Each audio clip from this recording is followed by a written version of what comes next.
హల్లెలూయా. మనతో పాటు మనం కూడా కలిసి పాడుకుందాం. ఒక భక్తుడు రాసినటువంటి పాట, క్రిస్మస్ అంటే ఏమై ఉన్నది, ఎలా ఉండాలి, ఏం చేయాలి అన్నది ఎంతో అర్థవంతంగా రాశారు. అందరం కూడా కలిసి పాడుకుందాం. Praise the Lord. Hallelujah, hallelujah. అసలైన క్రిస్మస్ మన జీవితమే, ఆరాధన అంటే జీవన విధానమే. అసలైన క్రిస్మస్ మన జీవితమే, ఆరాధన అంటే జీవన విధానమే. క్రిస్మస్ అంటే క్రీస్తు కోసం బ్రతకడమే, ఇంత బయట క్రీస్తుని ప్రతిబింబించడమే. క్రిస్మస్ అంటే క్రీస్తు కోసం బ్రతకడమే, ఇంత బయట క్రీస్తుని ప్రతిబింబించడమే. క్రిస్మస్ అంటే క్రీస్తులా జీవించడమే, ఏదేమైనా దేవుని చిత్తం చేయడమే. క్రిస్మస్ అంటే క్రీస్తులా జీవించడమే, ఏదేమైనా దేవుని చిత్తం చేయడమే.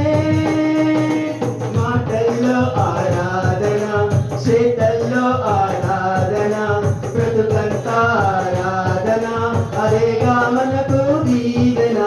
మాటల్లో ఆరాధన, చేతల్లో ఆరాధన, బ్రతుకంతా ఆరాధన, అదేగా మనకు దీవెన.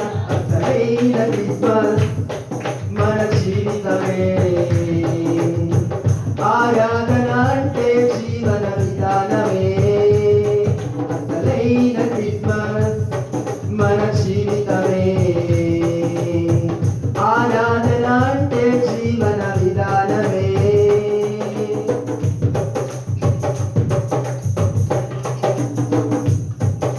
క్రిస్మస్ తారను చూడు, వెదజల్లే వెలుగును చూడు, జ్ఞానులకే మార్గము చూపిన దేవుని జ్ఞానం చూడు.